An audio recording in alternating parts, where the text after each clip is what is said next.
Shalom, selamat datang dalam ibadah online Jemaat GBPS Palu.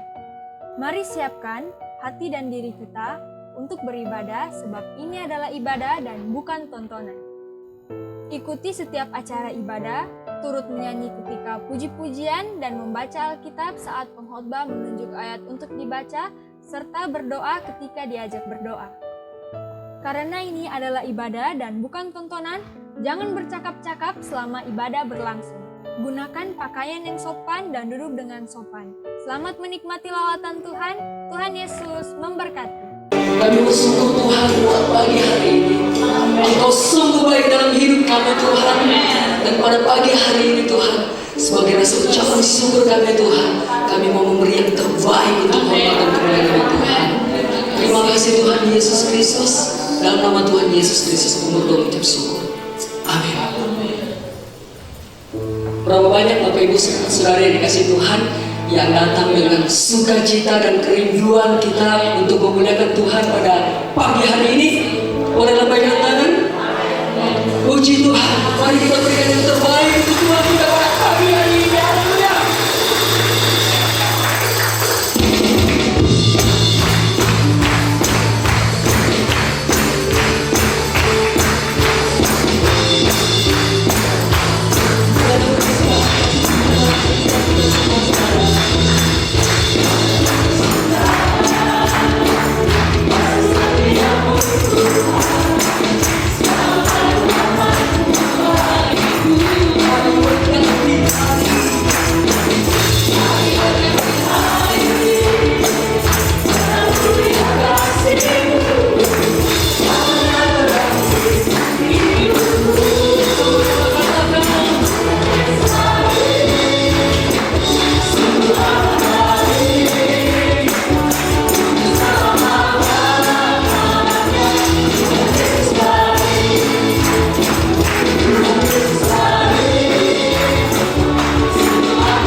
Kita akan mendengarkan persembahan pujian dari Oma kita.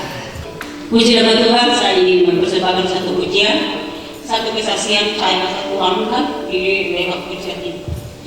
Dan kita semua boleh mendengar, dan kita boleh dari kata-kata pujian ini satu komitmen bahwa kita harus setia kepada Tuhan.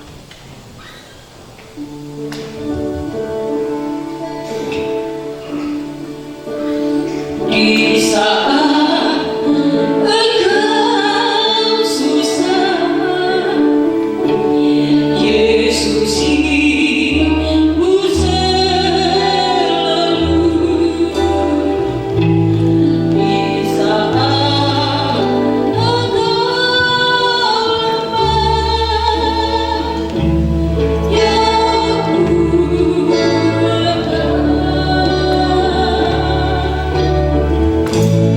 Yesus yang menolongmu dalam kesusahanmu. Yesus yang selalu setia sampai selama-lamanya. Kita sama-sama nyanyikan pujian saat aku susah. Di saat aku susah, Yesus hibur selalu. Di saat aku lemah,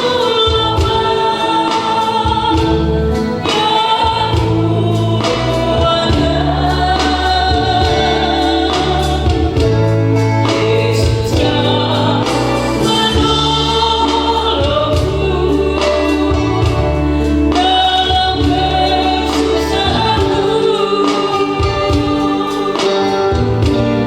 Yesus kan selalu setia sampai selama-lamanya. Harus kita sama-sama nyanyikan pujian.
Sama-sama kita berikan tepuk tangan yang terbaik untuk Tuhan kita pada pagi hari. Berikan sorak-sorak yang terbaik untuk Tuhan. Haleluya.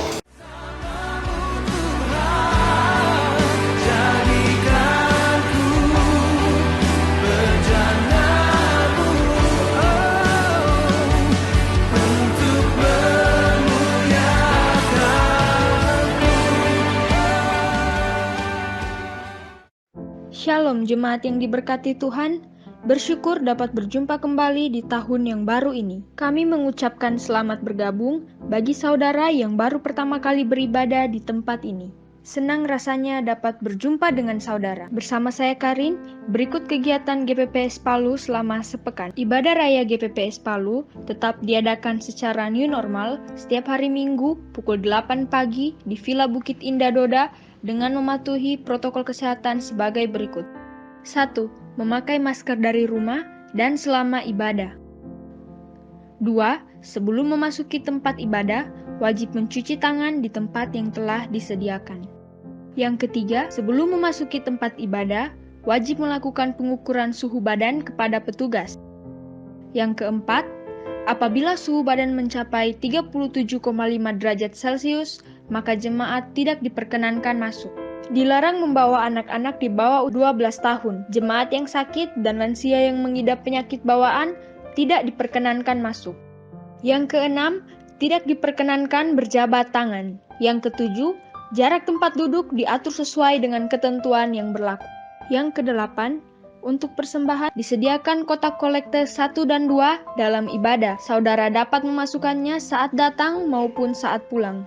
Live streaming pukul 8 pagi melalui Instagram, Facebook, dan website GPPS Palu. Dan pada pukul 7 malam, ibadah online melalui channel YouTube GPPS Palu. Dampingilah anak-anak Bapak Ibu untuk mengikuti ibadah sekolah minggu pada hari Minggu 3 Januari 2021 akan tayang mulai pukul 4 sore melalui channel YouTube Sekolah Minggu GPPS Palu. Bagi saudara yang belum tergabung dalam Komsel, kami mengajak saudara semua untuk bisa bergabung. Saling berbagi dan saling menguatkan melalui pengalaman masing-masing, sehingga saudara bisa bertumbuh di dalam iman. Informasi mengenai Komsel Kaum Muda dan Remaja, silakan menghubungi Saudari Kristiana. Dan untuk Komsel Dewasa, saudara dapat menghubungi Pendeta Milka Samaa. Mari berdoa bersama dalam Mesbah Doa pada hari Selasa, 5 Januari 2021, mulai pukul 8 malam melalui aplikasi Zoom. Dukung terus dalam doa dan dana untuk pembangunan gedung ibadah GPPS Palu. Bantuan dalam bentuk dana dapat saudara salurkan melalui rekening berikut. Bagi saudara yang memberikan persepuluhan secara transfer, harap mengirimkan bukti transfer dan menyebutkan nomor kartu, tanggal, dan bulan persepuluhan saudara kepada Bapak Gembala dengan nomor berikut. Pembayaran iuran diakonia dan uang duka diakonia dapat saudara kirimkan ke Bank Mandiri dengan nomor rekening berikut. Bukti pembayaran dapat dikirim ke nomor WhatsApp berikut atas nama Bapak Dani Cowindra.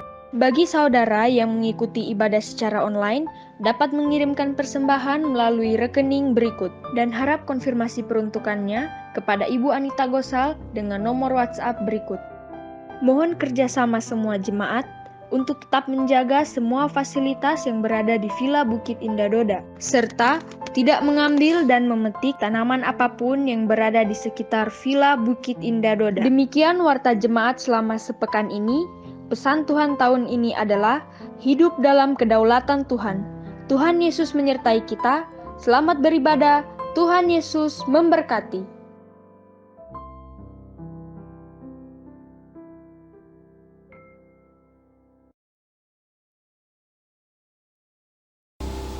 Kita siapkan hati kita untuk mendengarkan kebenaran firman Tuhan. Amin. Amin. Saja kita semua bangkit berdiri.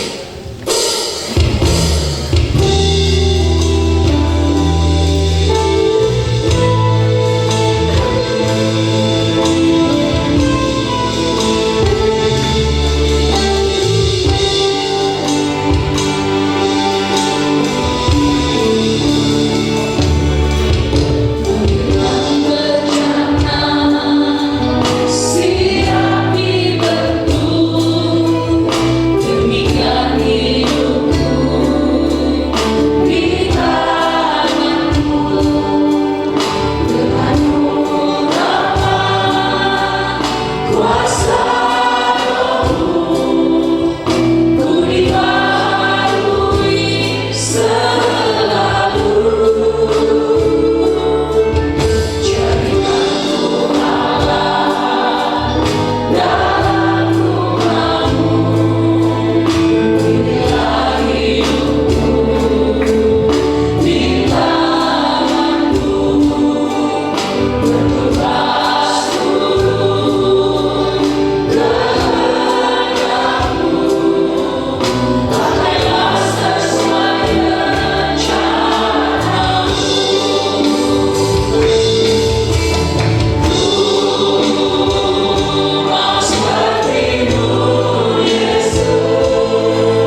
kemuliaan hanya bagi nama-Mu di tempat yang maha kudus.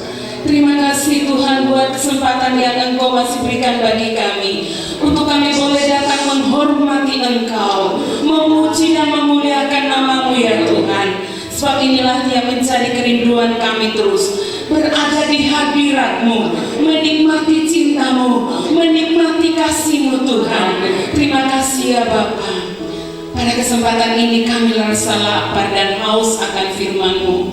Biarlah firman-Mu itu terus menguatkan kami Tuhan, karena firman-Mu yang senantiasa memberikan kami kekuatan, firman-Mu yang senantiasa memberikan kami penghiburan di dalam setiap kehidupan kami. Terima kasih Tuhan. Tanpa Tuhan dalam hati kami tidak bisa memahami setiap kebenaran firman-Mu. Oleh sebab itu Tuhan, kami bersyukur buat anugerah keselamatan, jaminan kepastian keselamatan yang sudah menjadi bagian di dalam kehidupan kami, yang membuat kami mengerti setiap apa yang menjadi kehendak Tuhan di dalam kehidupan kami.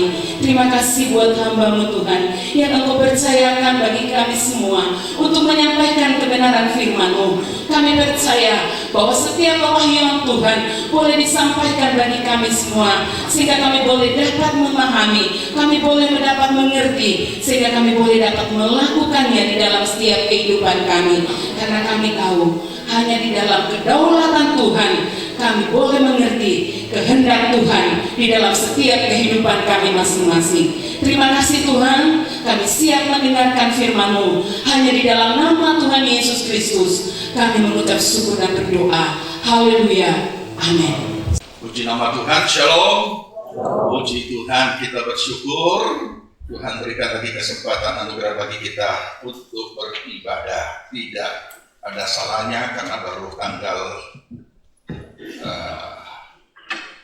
awal dari tahun ini masih boleh selamat tahun baru. Puji Tuhan. Kita bersyukur dan mari kita akan menyambut saudara-saudara kita. Selamat datang baik bagi seluruh jemaat Tuhan maupun juga khususnya bagi yang baru pertama kali hadir. Selamat datang, Tuhan Yesus memberkati. Dan jika ada yang baru pertama kali hadir baik dalam ruangan ini maupun yang ada di luar, mohon tidak keberatan boleh berdiri sebentar jika ada, tolong dibantu dilihat ya. Kita akan sambut saudara kita yang berulang tahun. Puji nama Tuhan, selamat ulang tahun. Yang saya sebutkan namanya dan hadir, silakan berdiri untuk kita doakan. Min Al Ses Kumate, Selin Wulandari Pakaya, Rita Lesman, Iwan, Dianti Natalia, Wahyu, Mikael Tampomuri, Randi Arista Mustafin, Cherry Usansur, Reinhard Jonathan Ibrahim, Sinta Yohanes. Ada yang hadir? Puji Tuhan. Selamat ulang tahun Ibu, Bapak, saudara-saudara yang berulang tahun. Puji Tuhan. Ada lagi di luar?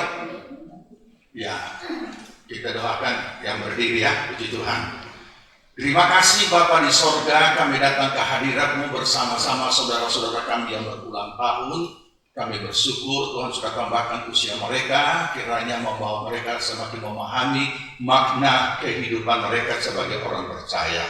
Berkatilah pribadi, rumah tangga, keluarga, usaha, pekerjaan, pelayanan, pertumbuhan rohani, dan biarlah semuanya boleh mencapai seluruh rancangan Allah. Buat berhasil segala apa yang mereka kerjakan, dan kiranya Tuhan menyertai, melindungi mereka daripada segala yang jahat apapun bentuknya, dari manapun datangnya. Dalam nama Tuhan Yesus kami patahkan hancurkan semua halakan dari kehidupan mereka. Kami memberkati mereka dalam nama Tuhan Yesus Kristus. Amin. Dan semua sunyi senyap sekalipun sudah diajar berulang-ulang firman Tuhan. Apapun yang kita kalimatkan itu adalah amin. Harus ada apa? Iya, saya jadi heran ini ya. Iya, bertahun-tahun. Ya, puluhan tahun sunyi senyap. Karena kalau yang di atas juga sunyi senyap, saudara. Ya, mungkin kita baik-baik. Ya, ya, ini perlu. Kenapa? Sama dengan pujian penyembahan. Bagaimana kita memuji memuliakan Tuhan? Jangan ada yang tidak mempersembahkan sesuatu. Masih ingat berapa minggu lalu? Nah, Oke, puji Tuhan. Kita akan lanjut belajar kebenaran firman Tuhan. Masih tentang hidup dalam kedaulatan Tuhan. Sebelum kita baca ayat, saya ingin memberikan dulu pengantar supaya kita sungguh memperhatikan kebenaran ini, karena ini akan membuat banyak hal-hal yang saudara harus rubah di dalam kehidupan kita sebagai orang percaya dalam hal beriman kepada Kristus. Mindset kita selama ini tentang Allah, tanpa kita sadari, menurut pemahaman kita masing-masing, dan pemahaman setiap orang bisa berbeda-beda. Dan ini yang akan perlu ada pemulihan. Saya sudah sampaikan bahwa ada pergeseran yang mendasar dalam pemahaman tentang Allah. Padahal ini dasar. Itu sebabnya saya siapkan ini, nanti setelah dibagikan secara umum, kami akan masuk ke dalam satu bab di dalam pemulihan. Karena kondisi keberadaan orang percaya dalam beriman dan mengaplikasikan imannya dalam menjalani hidupnya sebagai seorang manusia lahiriah itu sedang mengalami suatu kegoncangan saat ini.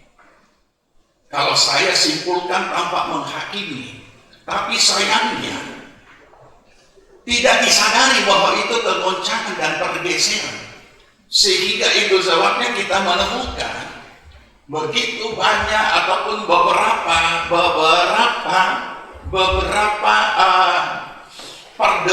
perdebatan di medsos oleh hamba-hamba Tuhan tentang teologis, beberapa hal yang bersifat mendasar tentang kealahan ini. Dan itu akan membawa menjadi gaya hidup orang percaya, karena itu berasal dari pemahaman, kemudian sikap dan tindakan. Tindakan ini sudah gaya hidup yang diaplikasikan menurut apa yang dia pahami. Nah, olehnya saudara, kemarin atau 1 Januari, satu gambaran yang sederhana yang kita lihat, bahkan mungkin kita alami. Bagaimana sikap kita kepada Allah yang maha besar?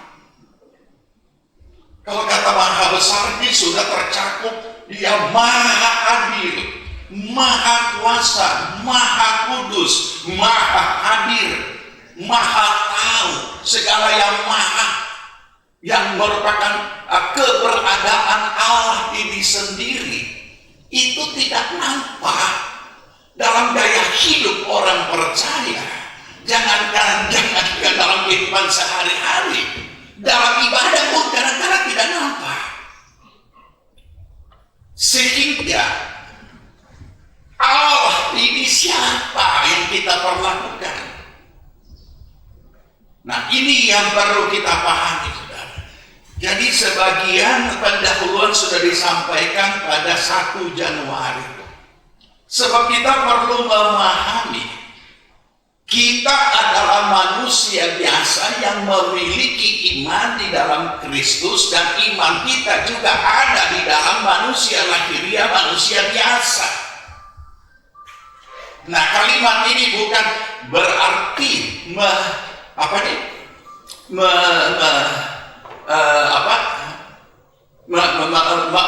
memaklumi segala kelemahan, bukan, atau memaklumi segala ketidakmampuan kita secara manusia dan kemudian dispensasi atau dikhususkan, bukan. Tapi kita menjalani hidup kita sekalipun sudah beriman, tapi kita adalah manusia lahiriah yang menjalani hidup di dunia dengan iman. Sederhana kan? Nah, kemudian, makanya secara bertahap kita akan paham. Ya. Kemudian kita letakkan di mana kedaulatan Allah ini. Dan ketika kedaulatan Allah ini keliru dijelaskan, orang akan punya pemahaman begini. Ya, apa bedanya dengan takdir? Nah, ini dia. Apa bedanya dengan takdir? Jadi untuk apa saya? Ini ada pemahaman teologis yang seperti itu. Untuk apa saya sungguh-sungguh? Kalau toh Tuhan sudah tentukan si A masuk neraka, si B masuk surga. Jadi untuk apa sih? Saya ada misalnya saya adalah si A dan sudah ditentukan masuk neraka. Untuk apa saya sungguh-sungguh? Untuk apa saya hidup suci? Toh mati masuk neraka. Ada pemahaman sampai situ. Nah, berbahagialah si B karena dia itu masuk surga. Jadi tentang kedaulatan Tuhan ini perlu kita pahami bahwa dalam kita hidup beriman kepada Kristus, secara hidup di dalam dunia ini menjalani hidup kita, dan sebagai manusia lahiriah yang ada iman kita berada di dalam kedaulatan Allah. Apapun aplikasi iman kita, kalau kita pahami ini, kita tidak akan kecewa ketika terjadi sesuatu, ketika tertimpa sesuatu, ketika mengalami sesuatu. Karena juga kedaulatan Allah tidak bisa dipisahkan dari realitas hidup yang kita alami sehari-hari dalam hidup kita. Ini saat yang paling tepat untuk menjelaskan ini. Karena sebagian besar dengan hadirnya pandemi, hamba-hamba Tuhan berkomentar macam-macam dan lain sebagainya. Ada yang berkomentar konspirasi, kemudian menghubungkan dengan akhir zaman, kedatangan Tuhan. Ada lagi yang berkomentar secara vertikalis. Tuhan sudah perintahkan dia untuk menghadiri corona, dan corona selesai nanti sesudah Paskah, dan sampai ini hari masih ada corona. Kemudian ini bisa membingungkan umat. Akhirnya hamba Tuhan dengan hamba Tuhan saling berdebat, saling melempar ejekan dan lain sebagainya, padahal tidak perlu terjadi.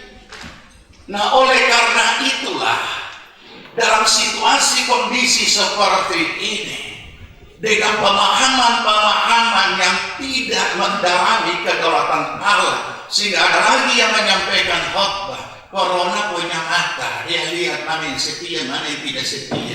Yang tidak setia itu dia sambar, dia bawa pulang. Nah, kemudian kita mau hakimi itu hamba-hamba Tuhan juga yang berangkat dengan corona. Nah, apakah kita berani mengatakan, oh takut ada dosa dia? Kita tidak diajar untuk selalu menghakimi, tapi bagaimana menuntut, bagaimana memahami. Jadi memang ini materi berat, saudara. Tapi makanya saya akan jelaskan secara sederhana, tahap demi tahap supaya kita paham. Oh begini.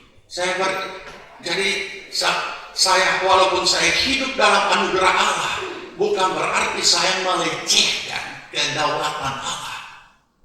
Sehingga terlontar kalimat-kalimat ucapan yang tanpa kita sadari. Kenapa kita tidak sadari? Karena bentuknya hanya pengeluhan.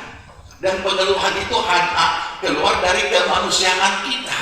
Tapi jangan lupa, kemanusiaan kita secara jasmani, secara lahiriah, ada iman kan sesungguhnya di dalamnya. Nah, mari kita baca ini ayat ini. Roma 9 ayat 20. Ya, sebagai ayat nats untuk tahun ini, untuk membawa kita hidup dalam kedaulatan Allah. Oke?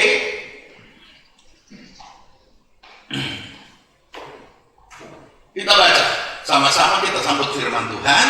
Roma 9 ayat 20 sekalian ayat 21. Ada baiknya aku balas. Kita baca ayat 20, yang di luar sana baca ayat 21, jadi kita dengar dari jauh. Gitu. Yang dalam ruangan ayat 20, 2, 3. Siapakah kamu, hai manusia, maka kamu membantah Allah? Dapatkah yang dibentuk berkata kepada yang membentuknya, mengapa engkau membentuk aku demikian? Gantian di luar.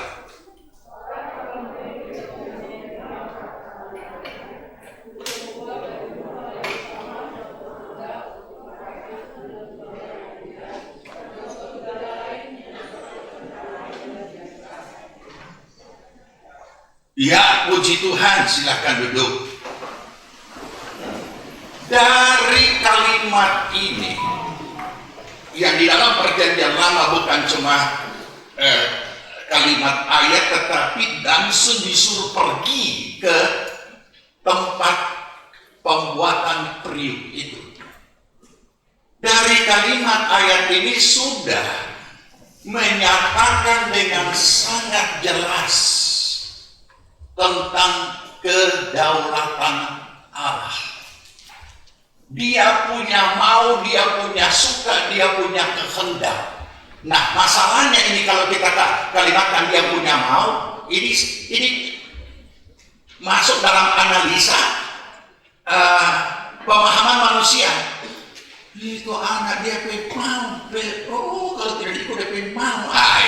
Selalu bukan ini, kita tidak bicara pandangan negatif.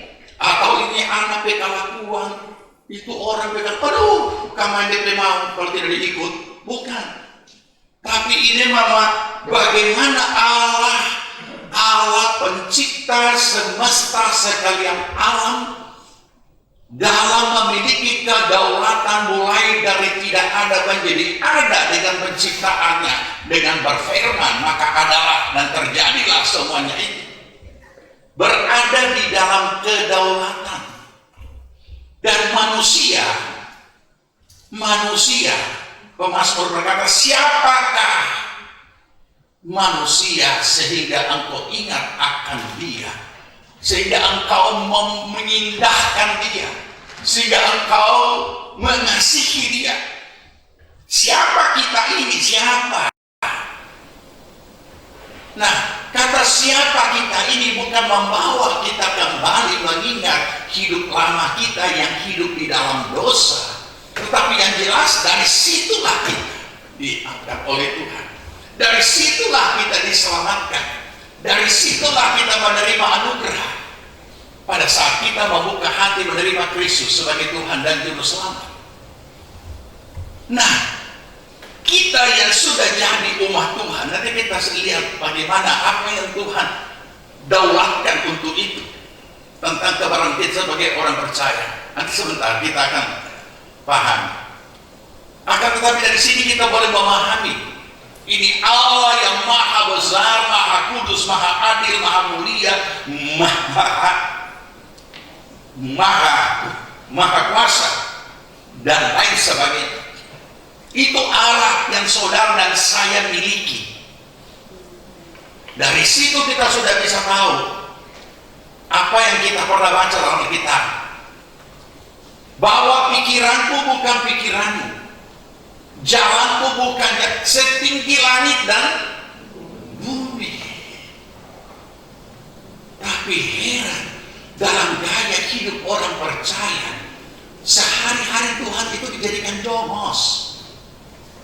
Apa itu kata bahasa kolonial, jomos.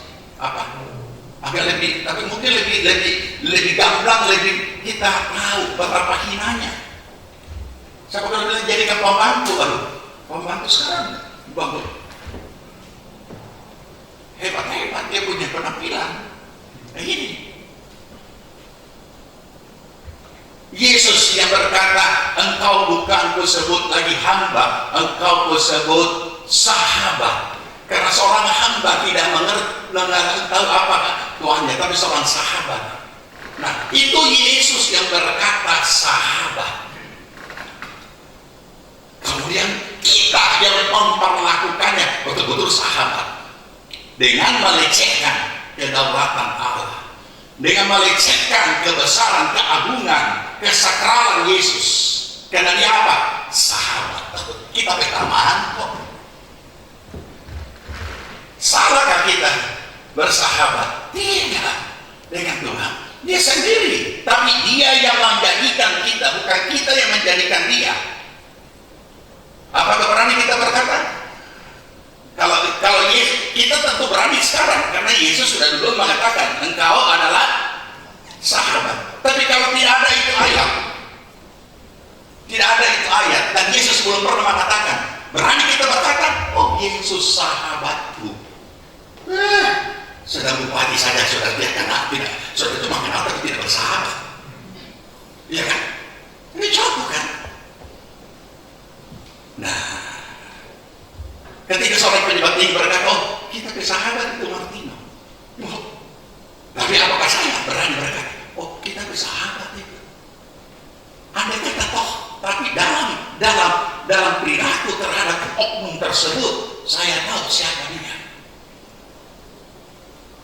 Saya tidak akan melecehkan kehormatannya dan tidak akan menghina keberadaannya, sekalipun dia mengatakan saya sahabatnya. Apa sebab? Sebab beda. Seorang manusia biasa dan Allah yang maha sakral. Oke, ini akan membawa hidup kita berubah dalam sikap, dalam penghormatan kita kepada Tuhan dalam tingkah laku hari-hari. Semua akan berubah. Semua akan dipulihkan kembali kepada kebenaran. Kita bukan kembali kepada kebenaran, maksudnya kembali kepada cara perjanjian lama. Saudara bayangkan kalau Tuhan misalnya mau turun di bukit yang ada di belakang itu disterilkan. Jarak sekian, radius disterilkan. Siapa yang sterilkan? Hadirat Allah sendiri. Begitu ada yang masuk melewati batas, mati dia mati langsung. Sepertinya orang-orang ini manusia harus diperhadapkan dengan kondisi seperti itu. Kita kan tidak. Apakah kita dengan bebas berkata, masuk hadiratnya. Luar biasa kan? Apa yang membuat kita bisa masuk dalam hadiratnya? Anugerah. Anugerah yang membawa kita masuk dalam hadiratnya. Seharusnya ini nilai tertinggi kita berikan pada kedaulatan Allah, kesakralan Allah. Ini yang perlu kita pahami. Nah, kita buka di dalam Mazmur 115 ayat 3 kita baca, Allah kita di sorga, Ia melakukan apa yang dikehendakinya. Jangan lupa, ini memang perlu pemahaman supaya kita memahami mana kebenaran-kebenaran yang tetap dinyatakan dan berlaku yang sudah diatur di dalam perjanjian lama, berkelanjutan dalam perjanjian baru, dan mana yang memang Tuhan tetapkan sebegitu rupa. Kita perlu paham, karena sekarang ini muncul lagi kelompok gereja Tuhan yang mulai membangkitkan lagi pernik-pernik perjanjian lama. Doa pakai bendera, doa pakai garam, doa pakai macam-macam. Ya, macam-macam. Padahal semua sudah digenapi dalam Yesus Kristus. Itu lain materi. Kita kembali ke sini. Jadi ini keberadaan Allah. Ia melakukan apa yang dikehendakinya. Nah, jelasnya kita buka Daniel lagi.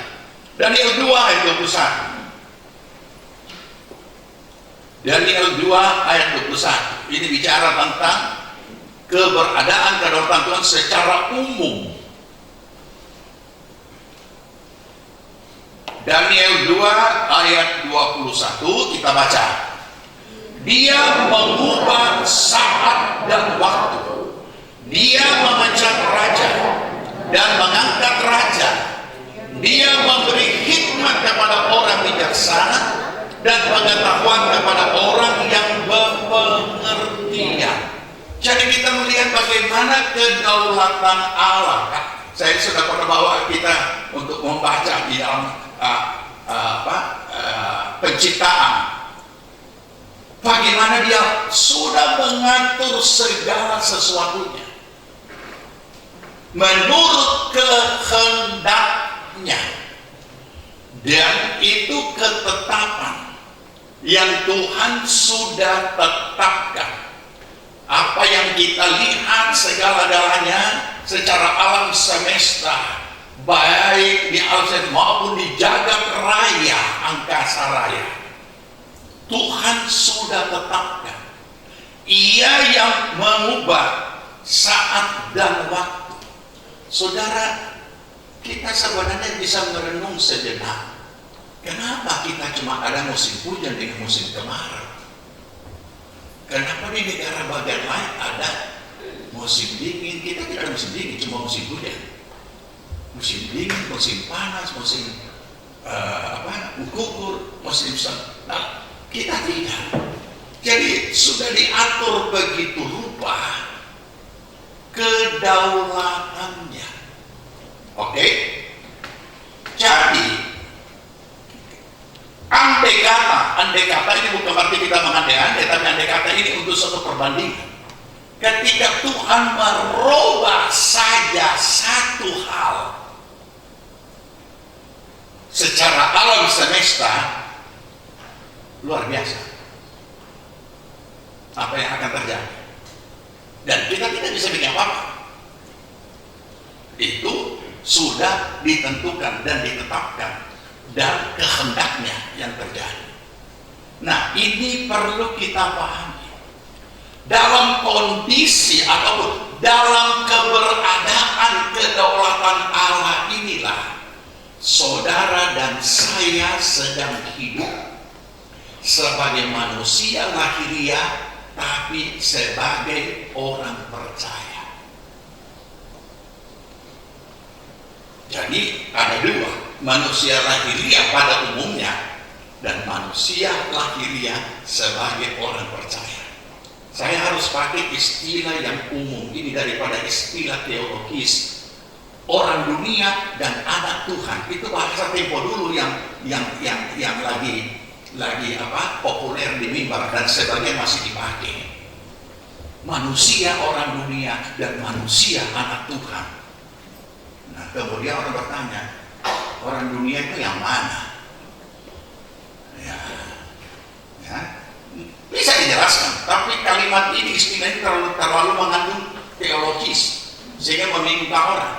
Manusia lahiriah pada umumnya dan manusia lahiriah di dalam Kristus. Dua-dua manusia lahiriah. Nah, dalam keberadaan kedaulatan Allah di bawah kedaulatan Allah dan di dalam kedaulatan Allah, saudara dan saya ada di situ. Ya, jadi perlu kita pahami ini supaya kita sebagai orang percaya dapat mengerti bagaimana kita berada di dalam kedaulatan Allah dan bagaimana kita hidup.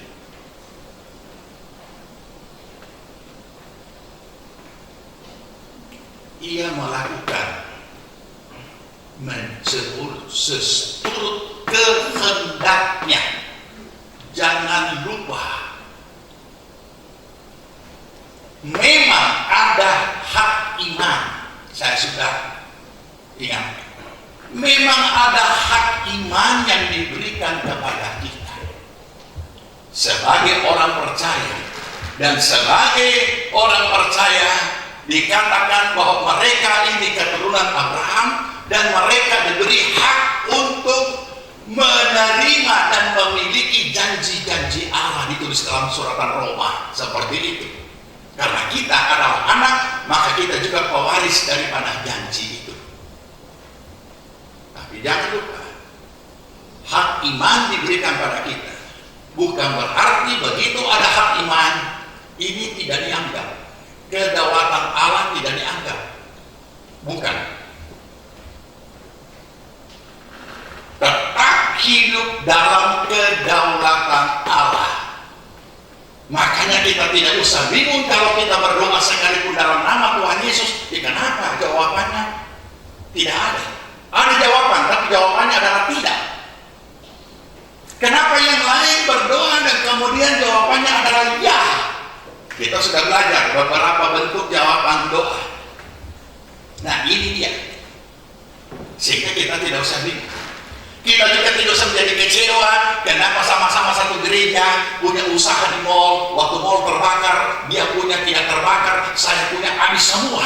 Di manakah Tuhan itu? Kita tidak usah juga bingung. Karena kita ada di dalam hidup dalam kedaulatan Allah. Kemudian kita katakan, oh kalau kedaulatan berarti Tuhan kehendaki saya punya terbakar. Dan di sana Tuhan kehendaki tidak terbakar. Oh berarti Tuhan pilih-pilih ya.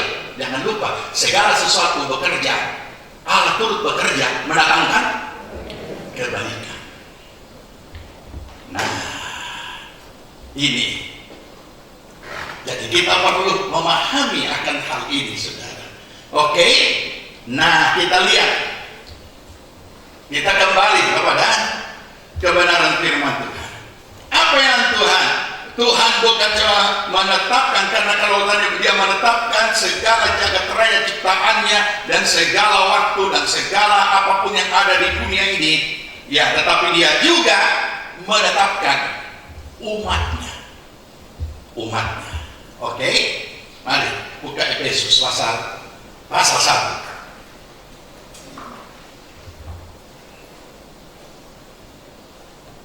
Pasal 1 ayat 4 dan ayat 5. Efesus pasal 1 yang 45 kita baca 2, 3. Sebab di dalam Dia Allah telah memilih kita sebelum dunia dijadikan, supaya kita kudus dan tak bercacat di hadapannya. Dalam kasih Ia telah menentukan kita dari semula oleh Yesus Kristus untuk menjadi anak-anaknya sesuai dengan kerelaan kehendaknya. Luar biasa. Oh kalau begitu saya jadi anak Tuhan. Ini memang Tuhan sudah tetapkan sebelum kita lahir. Oh iya. Sebelum bukan cuma sebelum lahir. Apa itu di situ? Sebelum dunia diciptakan, masih dalam alam kekekalan. Luar biasa. Oh jadi berarti yang lain itu Tuhan sudah tetapkan untuk masuk neraka? Oh tidak. Semua manusia dikatakan diciptakan menurut rupa dan gambar Allah. Siapa yang membuat kita menjadi umatnya? Dikatakan seperti ini, perhatikan dengan baik. Dalam kasih Ia telah menentukan kita dari semula oleh Yesus Kristus. Mari kita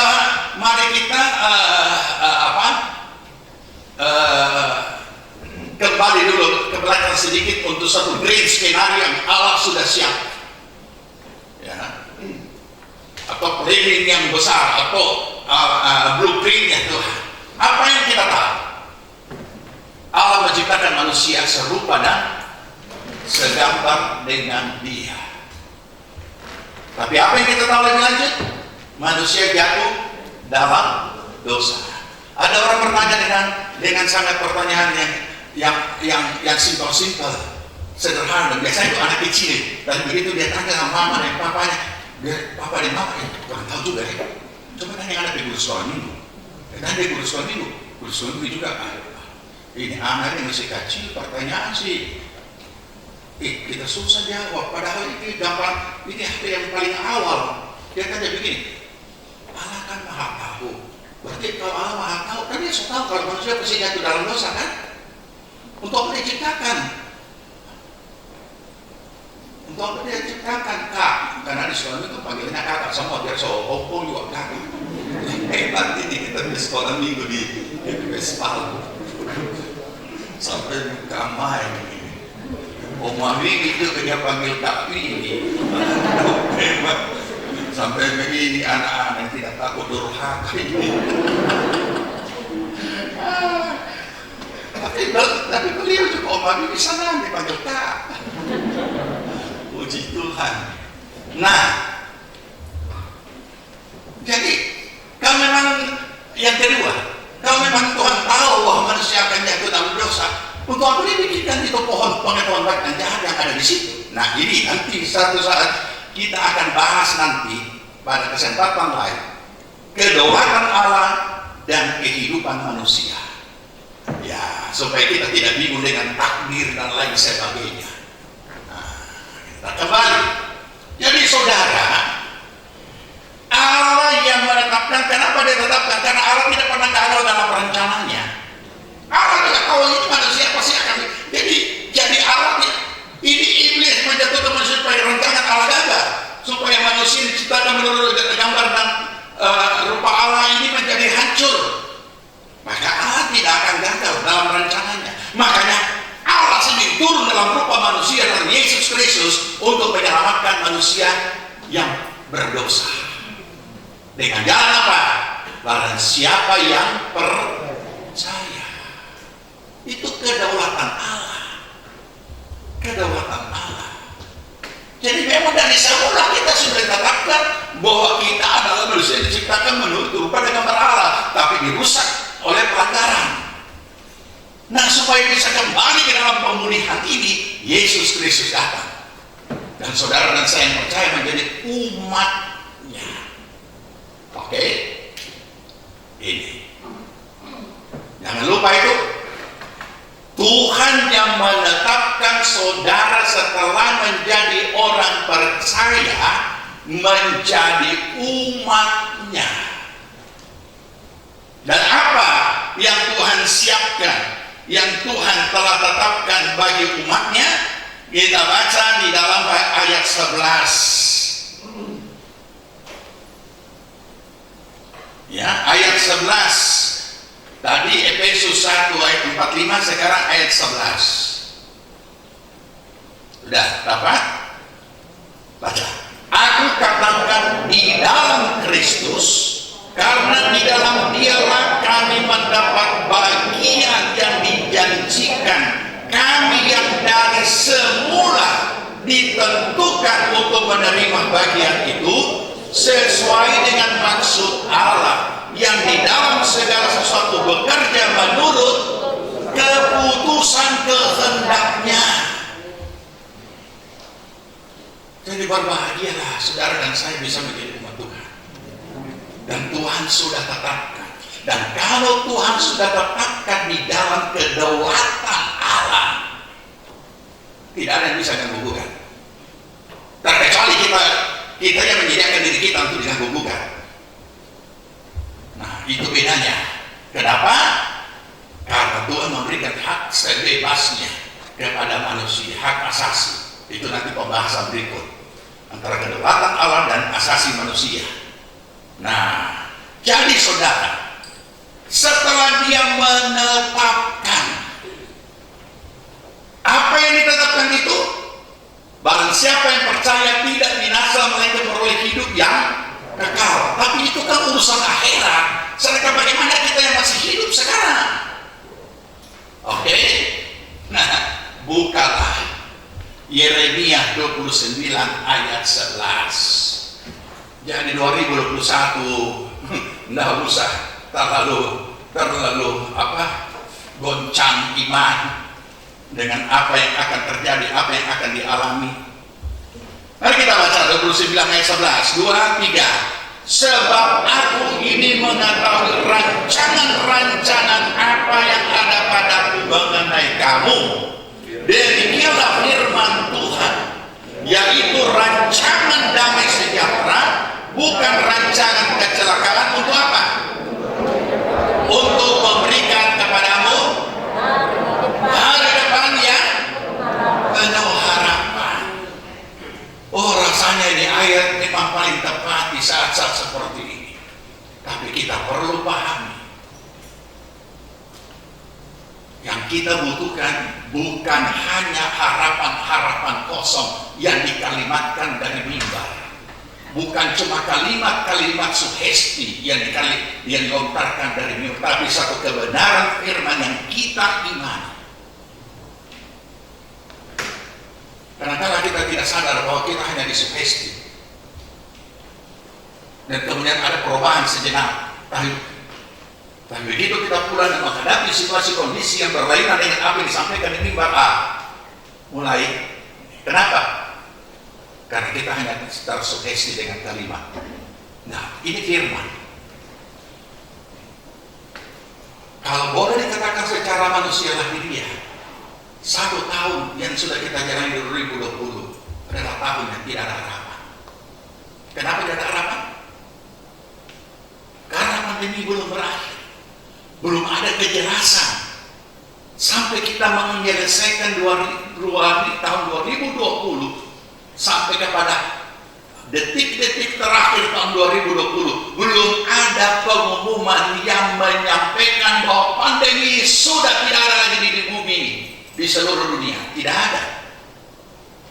Bahkan berita-berita baru yang isinya lebih mengerikan, lebih menakutkan. Bukankah boleh dikata secara manusia lahiriah kita masuk di tahun 2021 dengan tanpa harapan, cara manusia.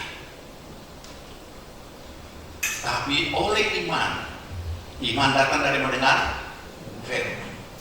Saya tidak ingin dan tidak pernah selalu mau suka mensugesti dengan kalimat rohani sekali. Tapi ini ayat yang berkata,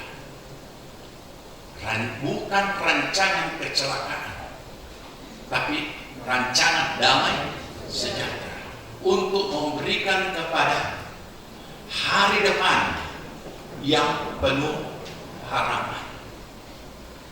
Jangan saudara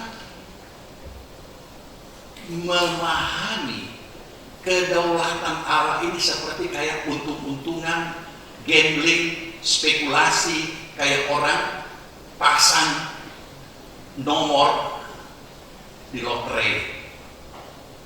Bukan.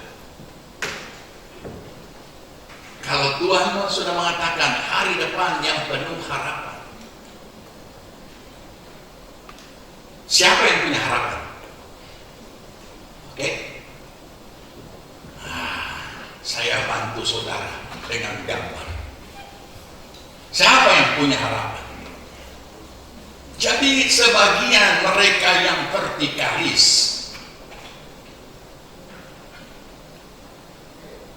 memahami bahwa karena itu kedaulatan Tuhan semua, pokoknya Tuhan yang ini, nanti dia mau kasih ini.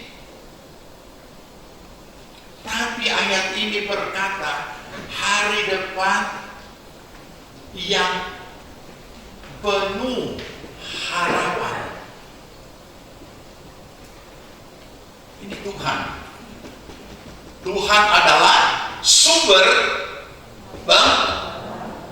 harapan. Ini melatih diri memakai bagaimana memahami, bagaimana mengaktifkan iman itu.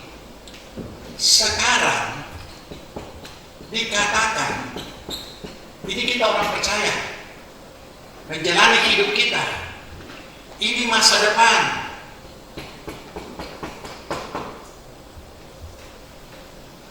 Hari depan yang penuh harapan.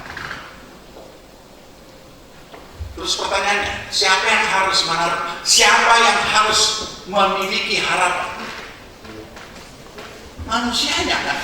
Dalam hal ini manusia lahiriah yang orang percaya, artinya memiliki iman. Jadi tetap kalau dia tidak sampai ke situ, bukan Tuhan yang tidak menyediakan, tapi si A, si B yang bermasalah, dia tidak punya harapan. Masih ingat 1 Januari kan? Yang saya ingatkan itu nyanyiannya jadi pertengkaran 3 denominasi. Ku tahu Tuhan nanti buka jalan, kemudian diprotes. Bukan nanti, pasti diprotes lagi. Bukan pasti, sudah. Katanya tidak masih menunggu dengan penuh harapan. Belum dapat.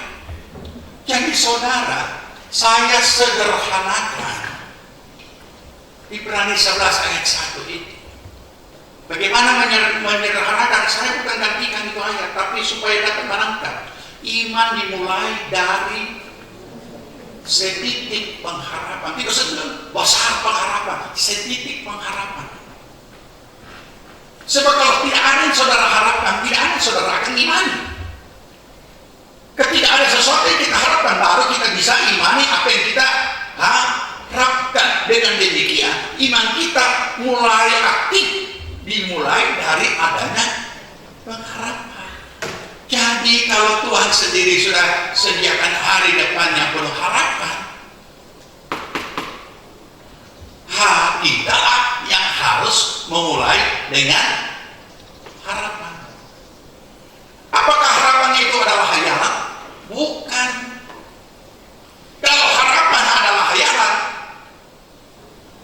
tidak akan pernah sampai, karena itu hanya mimpi. Untuk mewujudkan harapan harus ada tindakan. Saya harap semua lebih baik ini tahun 2021. Tahun yang lalu, aduh, habis kita. Kenapa bisa habis? Ya karena tidak berusaha. Tabungan habis, saudara. Habis. Kenapa? So PHK, tapi main ininya tidak jalan untuk apa cara ini, bagaimana ini. Apakah kita jual pisang goreng di pinggir jalan? Aduh, mahal weh. Masa kita WL jual pisang goreng? So ini banyak di gereja ya? Oh iya. Pas aku, tidak ada jamaah datang beli. Kasih tahu ya, Sopi dia. Nggak usah. Kita tidak mencuri, tidak ada yang perlu dirasa malu. Tidak mungkin kan? Kita tinggal diam. Makanya dikatakan, janganlah kamu di dalam rumah, di dalam saudara, janganlah kamu berpikir terlampau tinggi. Seperti yang biasa dibiarkan, tetapi hendaklah kamu berpikir sedemikian rupa menurut kadar iman. Nah, inilah kehidupan yang sudah dipulihkan. Hidup yang sudah mengalami tentang bagaimana hidup oleh iman, bagaimana hidup oleh roh. Jadi pikirannya itu dikuasai oleh imannya. Dia berpikir menurut kadar iman. Jadi bukan terbalik. Berpikir tinggi-tinggi dulu baru diimani. Bukan. Menurut kadar iman. Iman saudara bisa menjangkau apa yang saudara pikirkan dan saudara harapkan. Kalau iman saudara tidak bisa menjangkau, ini sama dengan satu keluarga hampir bercerai suami istri. Istri sakit, so hampir mati. Suami tidak kasih minum obat, dan suami tidak mau bawa ke dokter. Kenapa? Karena dari suami adalah pendeta kesembuhan. Kenapa? Maka orang mau bilang nanti pendeta kesembuhan.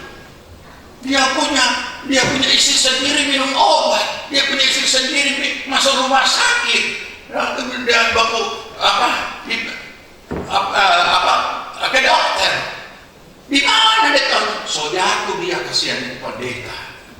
Nah, ini konyol ini, pikiran dulu ini, konyol ini, pikiran yang ada dalam lingkungan beberapa gereja Tuhan tertentu. Dia kira karena dia tidak minum obat, anti obat, kemudian Tuhan pakai dia kesembuhan. Dia tidak tahu kesembuhan itu adalah karunia. Ya itu karunia cuma sama kamu, bukan sama istri. Dan kalau memang karunia itu masih bekerja, doakanlah istrimu dan dia bisa sembuh. Dan ternyata kan tidak sembuh, sampai hampir bercerai. Ini sungguh terjadi karena itu juga masih keluarga. Aduh, saya bilang aduh kasihan. Kenapa sampai sudah jadi begini? Nah, kenapa saya bisa ngomong? Karena saya juga pernah mengalami. Saya pribadi yang anti obat. Minyak kayu putih pun dia serang sekolah kitab, saya singkirkan semua. Satu saat ada anak teman sekolah kita amfal darah tinggi, masih muda. Kita kan belum tahu karena tidak mengenal yang seperti itu. Mau angkat ke dokter, aduh tidak. Kita mau angkat dia sembuh. So jatuh kita kalau mau angkat dia bawa ke dokter. Sampai begitu. Tapi Tuhan hajar masuk di kota Palu hari Sabtu. DP Sabtu berikutnya meledak ini usus buntu. Bayangkan tidak? Sebelum dia meledak, apa yang saya lakukan? Tengah malam dia serang DP Sabtu. Saya pegang begini. Ini saya tumpah tangan dalam nama Yesus. Baru saya loncat-loncat dalam nama Yesus. Ada kesembuhan, bukan sembuh. Orang bilang porote. Nah Begitu saya diangkut masuk pergi periksa di dokter, sepanjang jalan saya dibonceng sepeda motor, saya minta Tuhan, aduh ampuni saya, so jatuh kasihan, ampuni saya. Aduh dokter mau pegang sama Tuhan, ampuni saya. Ya di mana? Saudara diperiksa, dokter masuk sekarang. Harus diangkat. Dibonceng lagi pergi di Undanta, sampai di Undanta. Ini kan saudara hati-hati di kesombongan iman. Kesombongan roh, namanya kesombongan rohani.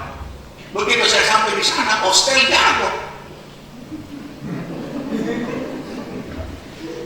Susah heran, apa? Sebut tuh katakan. Begitu tunggu, begitu disuruh tunggu orang tunggu, saya angkat kaki dulu. Oh, Tuhan lihat dari saudara, tunggu nggak? Kita mau balik. Sampai begitu rupa. Periksa. Susah bilang, ada memang ini, dia lihat sampai standar. Mau sakit apa ini? Mereka periksa. Jadi masuk. Di ranjang. Rumah saya minta, Tuhan ampuni saya. So jatuh kasihan saya pergi mana. So masuk rumah sakit, sebentar lagi kita mau jadi apa Tuhan? Jangan Tuhan sembuhkan. Sebelum orang pegang, Tuhan pegang dulu kita. Jam 2 tengah malam baru datang apa namanya itu, waktu dia meletus. Rasa luar biasa. Dan saya coba dengan duduk begini, kepala dan tangan di lutut, karena itu yang saya lakukan sepanjang malam, dia agak reda, tapi tidak berhasil. Pencet datang suster bawa apa itu, karet kompres, kompres air hangat, dia taruh di perut saya. Begitu ini karet kompres melekat di perut saya, begitu saya punya kaki dua-dua terlipat sampai di dada, baru goyang itu ranjang. Tunggu, ternyata dia punya sakit, so tidak cerita. Luar biasa, rupanya itulah saatnya jam 2 tengah malam dia meledak. Akhirnya besoknya dioperasi. Sepanjang masa-masa itu saya lawan, dalam nama Tuhan Yesus, dalam kasihan, ulung perak, dalam nama Tuhan Yesus. Tidak ada, malah meletus. Operasi. Saudara, operasi buntu itu operasi biasa, tapi saya harus diinfus 18 botol dan 2 minggu di rumah sakit. 2 minggu baru bisa turun ranjang, baru mulai belajar berjalan. Karena rupanya kalau orang tidak berjalan cukup lama, tidak bisa berjalan. Nah ini, disitulah kemudian di pembaringan sesuai dengan firman Tuhan, dipulihkan, diperbaiki.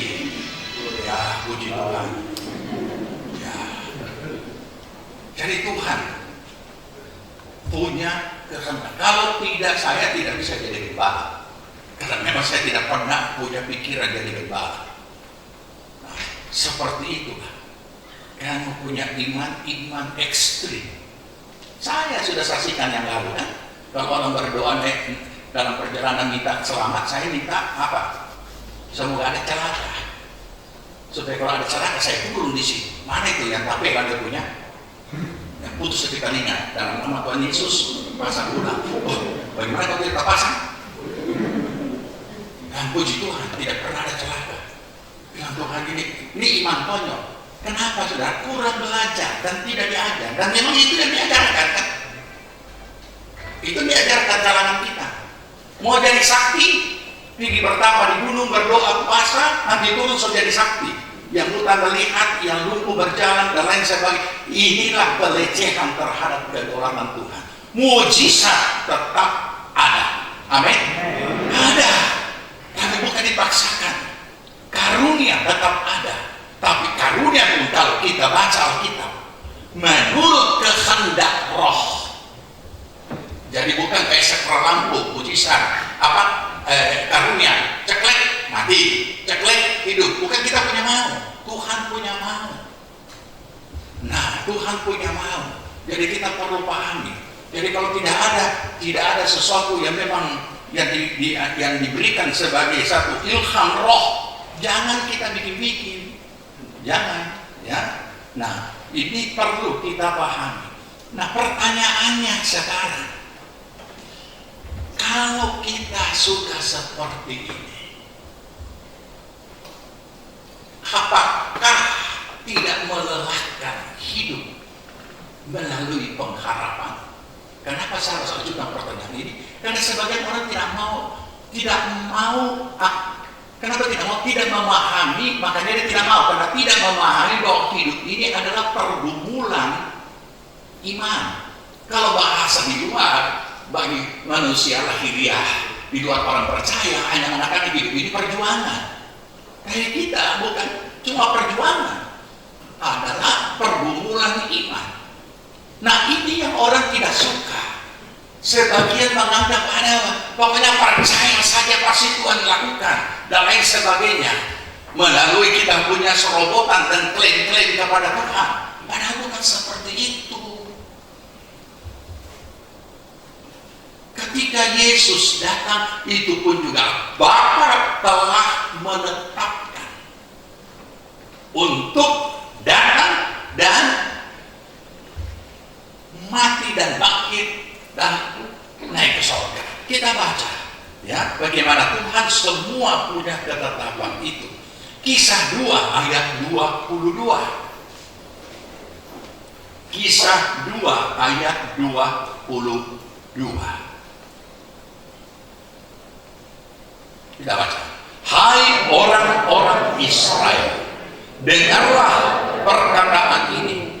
Yang aku maksudkan ialah Yesus dari Nazaret, seorang yang telah ditentukan Allah dan yang dinyatakan kepadamu dengan kekuatan-kekuatan dan mujizat-mujizat dan tanda-tanda yang dilakukan oleh Allah dengan perantaraan Dia di tengah-tengah kamu, seperti yang kamu tahu. Dia yang diserahkan Allah menurut maksud dan rencananya telah kamu salibkan dan kamu bunuh oleh tangan bangsa-bangsa durhaka. Jadi tidak heran kalau di dalam Getsemani Yesus berdoa apa? Ya Bapa, kalau boleh cawan ini itu kemanusiaan lahiriah dalam penderitaan yang sangat tertekan. Tapi bukan kehendakku yang jadi. Karena ketetapan Tuhan, dia harus disalibkan. Ketetapan Allah. Nah, ini kedaulatan, saudara. Silakan berdoa, silakan minta sesuatu, silakan. Tetapi jangan lupa di dalamnya ada kedaulatan Allah. Iman kita sudah harus siap menerima itu. Ini sebenarnya tidak membingungkan. Makanya saya jelaskan secara sederhana. Jangan juga karena adanya kedaulatan Allah, kemudian iman kita jadi bimbang. Ya, mana-mana saja. Kalau Tuhan kasih ya, dan kalau jadi ya. Yes. Nah, ini juga kadang-kadang jadi bukan begitu. Silakan imani. Ya, tetapi kita paham kedaulatan. Karena yang perlu kita perhatikan justru apa? Ketidaksiapan untuk masuk dalam hari depan yang penuh harapan. Nanti saya kasih contoh sederhana. Makanya saya kalimatkan dulu dalam kalimat yang gampang. Lebih mudah berdoa daripada siap menerima jawaban doa. Jangan saudara anggap remeh ini kalimat, karena ini kalimat fakta yang terjadi di lapangan dalam kehidupan orang percaya. Ada ini sama.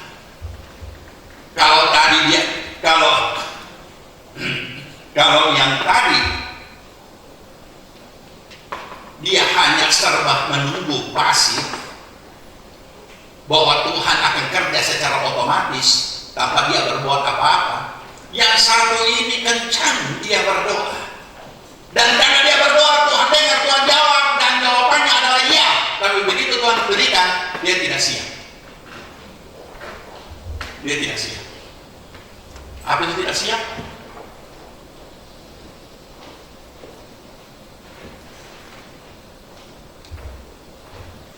Saya kasih contoh.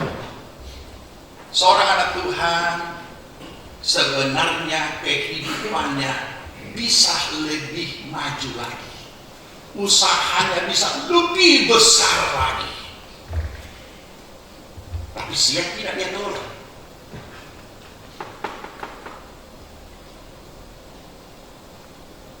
Ketika dia tidak siap, dia akan jawab dengan jawaban rohani. Ya, kita bersyukur dengan apa yang sudah ada. Tidak usah pakai lempar, tidak usah namoa. Padahal bukan. Kalau Tuhan sudah siapkan, Tuhan sudah sediakan, sambutlah itu dan kerjakanlah, kelolalah,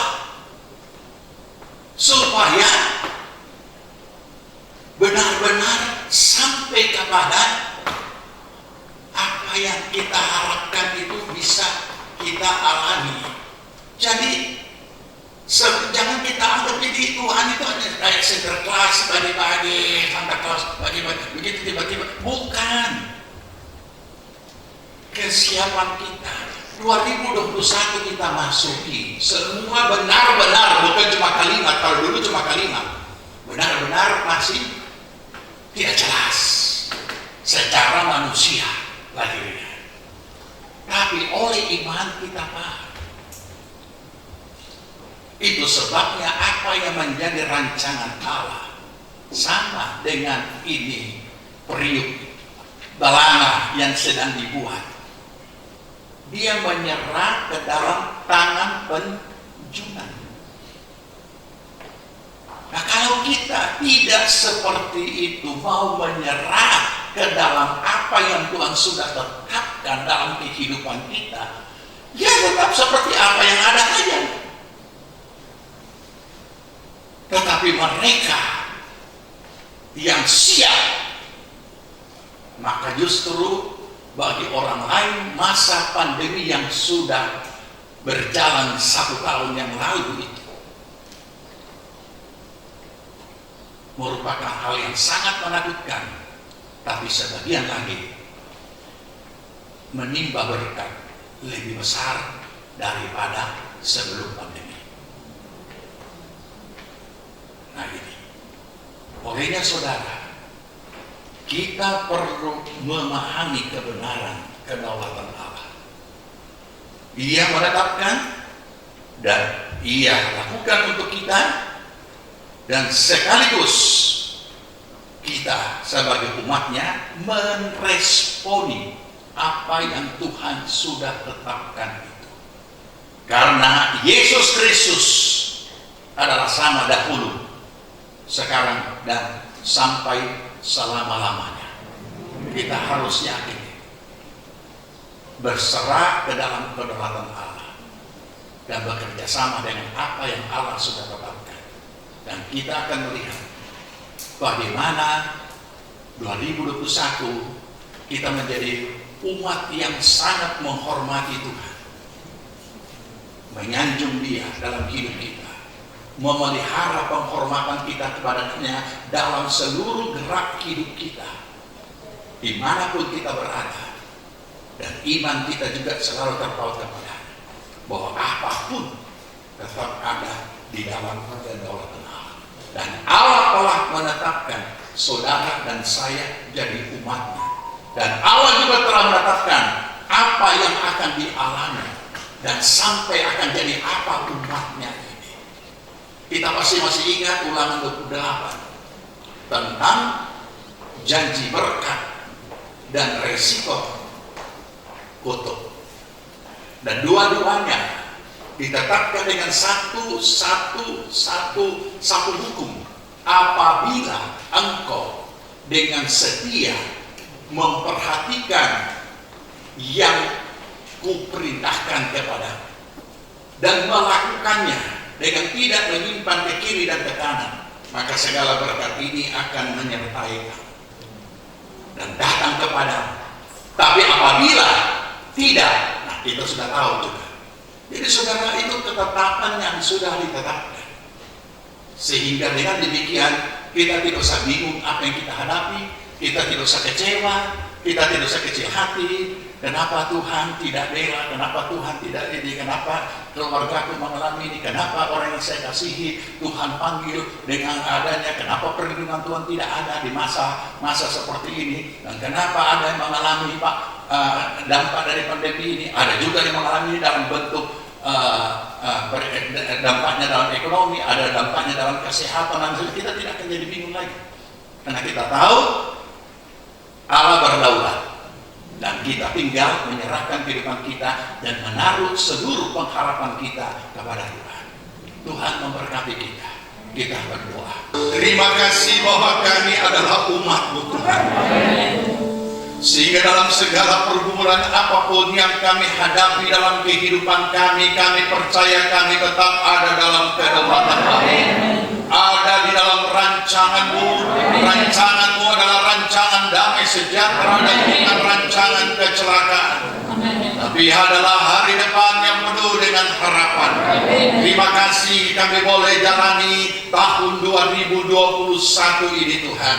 Dan kami percaya kami akan hidup dalam kedaulatan Allah, dalam segala ketetapan-ketetapan-Mu, sehingga nama-Mu senantiasa dipermuliakan dalam kehidupan kami. Kami tidak akan menjadi lelah, tidak akan menjadi bingung, tidak akan menjadi lemah, tapi Tuhan terus bekerja dalam kehidupan kami oleh Roh-Mu yang kudus, menemukan, menguatkan, dan membawa kami sampai kepada seluruh rancangan Allah tergenapi dalam kehidupan kami.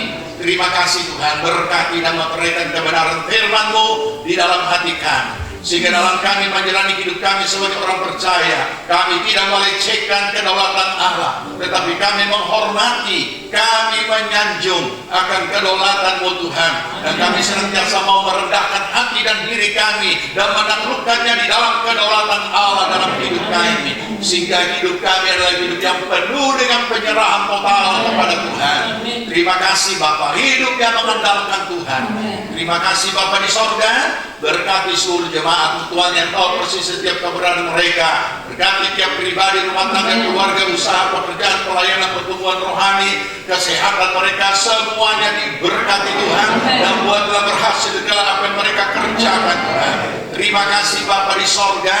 Kami juga berdoa Tuhan untuk pemerintah kami, presiden, wakil, dan seluruh aparat pemerintahan tingkat pusat, daerah, provinsi, kabupaten, kecamatan, kelurahan, dan juga setiap desa-desa dan dusun-dusun. Semua aparat Tuhan berikan roh takut akan Allah, sehingga mereka boleh mengerjakan tugas mereka dengan penuh tanggung jawab dan takut akan Tuhan.